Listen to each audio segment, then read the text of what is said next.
Coming up today on This Is True Really News. When? Today. Well, Hogswinkle, go ahead. This time. This is True Really News. Shut up. Juniors at New York City's Edward R. Murrow High School are a little miffed. Please like, subscribe, and follow This Is True Really News. We're trying to grow the audience, and we think the world could use a little more loopiness. And if we aren't loopy, we're nothing. Edward R. Murrow. Yeah, right? Right? Wow. Wait a minute, hang on. As long as we're doing it, we got an Edward R. Murrow story. We do? Well, his name's in the school, so. Yeah. Oh, yeah. Did you ever see a picture of him without a cigarette lit, halfway burnt? No. Never. Actually, how did he do that? He must have bought them halfway burnt. I think they were already lit. Yeah. More often than not, whenever I saw Murrow, it was like, throw that away, man. He's gonna burn your fingers. You're gonna burn your fingers. And he'd just sit there and keep talking.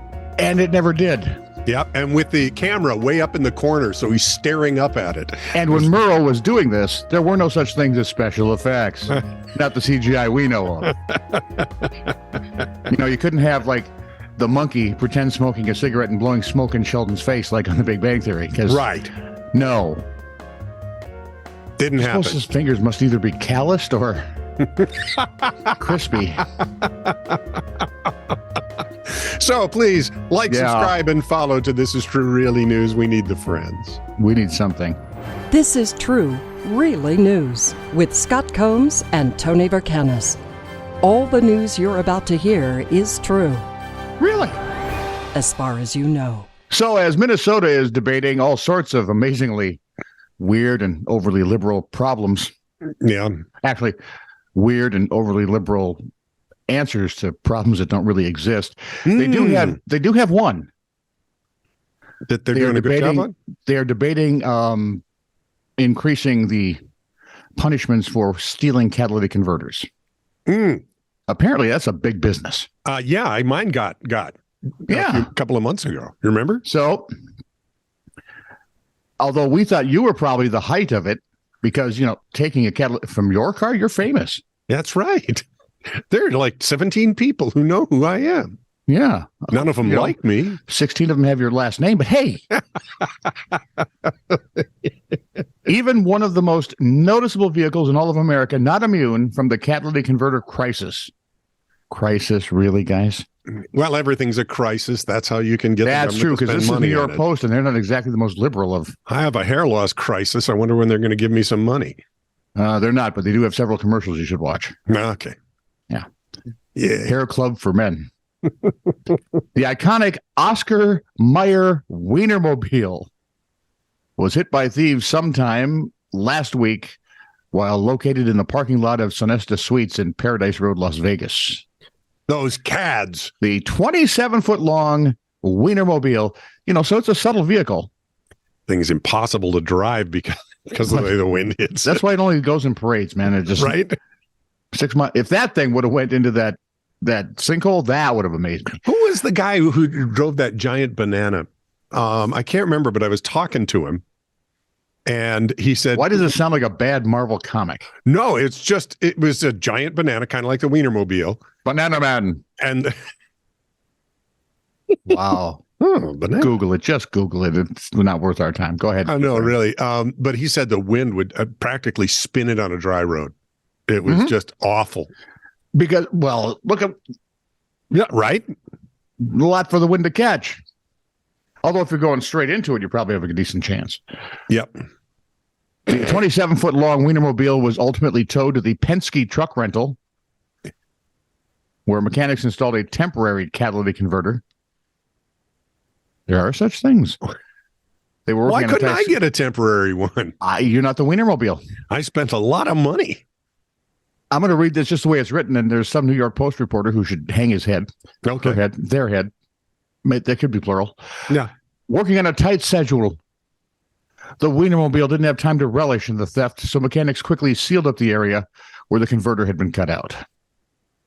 No. Shame on you. Yeah, well, not only shame on you, but it's badly used. That's just, I'm sorry. No, I'm not. I'm not sorry. You're big and dumb. The scary part is the next day, the Vegas Metro Police, Yeah. so they didn't have any report of a theft involving the Wienermobile. Maybe they were supposed to know it by osmosis because it's famous.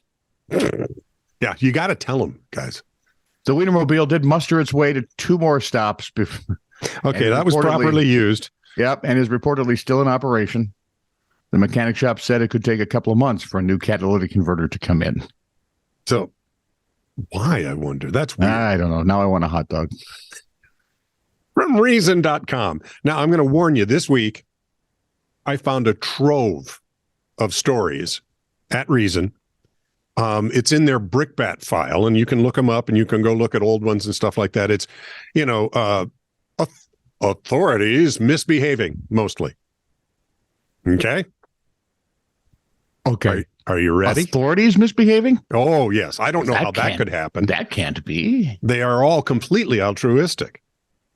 All. I can't even say that with a straight face. Yeah, but you got pretty far, so I was impressed. Yeah. Juniors at New York's Edward R. Murrow High School told the New York Post they were told to read Goldilocks and the Three Bears and The Tortoise and the Hare for their American literature course.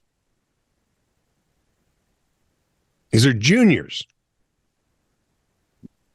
They were what? Yep. They were asked to read Goldilocks and the Three Bears and The Tortoise and the Hare for their American literature course. Damn it, I heard you correctly. They were asked to answer basic questions and write a one-sentence summary of each work. A Department of Education spokesperson declined to answer questions about it, but Because they couldn't answer they couldn't understand the complexity of the question.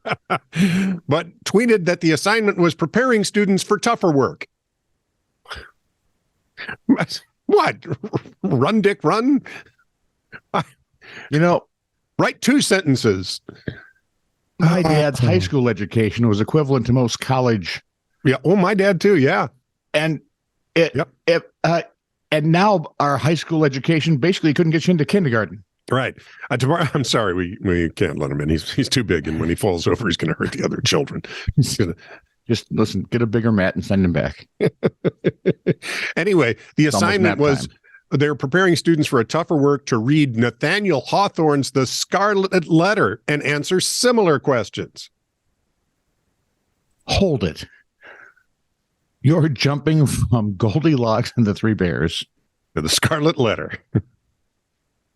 Well, it's a whiplash-inducing move, guys. I'm going to say attorneys are looking at that, like drool running out of their mouth.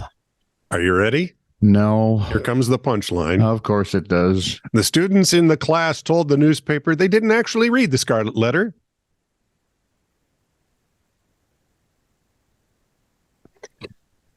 It was a 7-page summary of the novel. Really?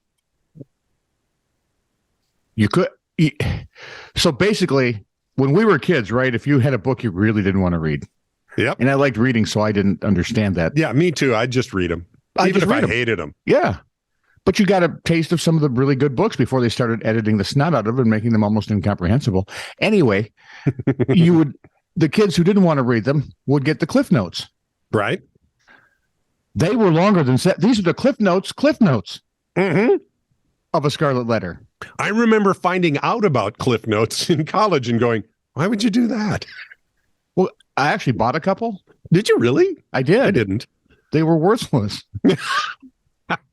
You got no feel for the about crows, did you? They were like eating cardboard, man. They just they gave you facts and no appreciation for the storytelling at all, which is what makes the stories. Right, exactly. So it's literature, not just bullet points. Well, not when you're reading a 7-page summary. Your turn. As long as I'm on Catalytic Converter Binge. Oh, by the way, I got a great headline. Okay. Just the headlines amaze the snot out of me. Non-binary ex-Biden official accused of stealing woman's luggage gets out unscathed. What? I used Apple AirTag to track my stolen wallet across 35 cities. And my personal favorite, the 1619 Project's Nicole Hannah-Jones whines that retail anti-theft measures ruin her shopping experience. Oh, for Wow. All right, catalytic converters. California woman apparently. I just love the idea that she's complaining that she can't steal as easy. Well, she's part of the 1619 project. Everything. Well, she's the one who came up with that nonsense. Yeah. Yeah. See, if you don't read the books, this is what happens. Yeah. Well, I did read her stuff, and it was like, what? Yeah, I know, but it's like nothing else anyone else has ever written. Well, there's a reason for that. Exactly. A California woman. Now, come on, let me get the catalytic. I knew we were going to go off on a tangent. I apologize. Which is not like an orange or that other thing, a tangerine. A California woman accidentally ran over and killed a man, police said. Had been trying to steal her catalytic converter. Oh, I thought she scuttled over. Choked him to death. The unidentified woman was sleeping inside her Ford Excursion in the parking lot of a Palmdale shopping center. Okay. When a group of four alleged thieves, pulled up around 6 in the evening, according to the LA Sheriff's Department. 2 Hispanic men, 2 Hispanic women parked in the space next to their sleeping victim. One man hopped out of the car, lay underneath the woman's SUV, and began sawing off the catalytic converter, which is, from what I've heard, how you steal them. Yep. The victim woke up from the sound of her catalytic converter being sawed off, turned the car on, put the vehicle in reverse, and felt a bump. As she backed up, she said it felt like she may have run over something. Well, she stopped immediately, called 911, leaving the run over suspect lying beneath her car. I'm assuming his friends, in a gesture of solidarity, skedaddled. Sheriffs arrived to find the Ford partially backed out of a parking space with the man still lodged underneath, and the alleged thief's car parked next to it. No, they stayed. So they weren't apparently that bright. The man was rushed to a nearby hospital where he was pronounced dead at the scene, where he was pronounced dead. Police later identified him as a grand theft suspect. The 3 other from his group were detained because, well, you sort of have to. They were helping. Police have not released the identities of those involved or said whether the theft victim would face any charges. Well, it's California. Mm-hmm. Why? This man tried to kill me, so I shot him. Yes, we know you're under arrest. What? Same thing happens in Britain, though. Yeah. You can't defend yourself even with a sausage. You remember that story, right? I do. I came in to hold up the deli. Guy, give me all your money. Okay, so he reaches back and he grabs a 3-foot-long sausage, breaks the guy's nose with it. Yeah. And he had to pay the price. Yeah. Go figure. By the way, if you're wondering about how bad these catalytic converter things are. Oh, yeah. New York, the city where I don't know how they can film Blue Bloods there and not laugh. Such thefts rose as much as 600% across the 5 boroughs in the last year alone. Guard your catalytic converter or sleep in your truck. So you can run over the cretins. Yeah, but it's New York, so man. Yeah, there's a problem. Yeah.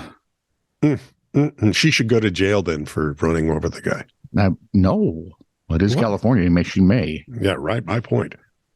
So, for a moment, you like nice cars, Tone? I know you do. Never mind. I do. I don't need you for you tomorrow. Okay.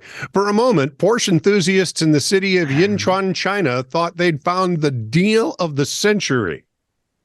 Deal of the century. Tree. I got this from Patrick Reed, our man in Liverpool, by the way. Laddie.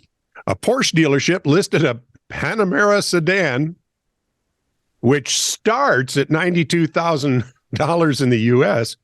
for a mere 124,000 yuan, or $18,000. How do they do that? They put it on their website. It must have been a typo. It's roughly 1/8 of the 998,000 yuan, or $148, the starting price listed on Porsche's China website.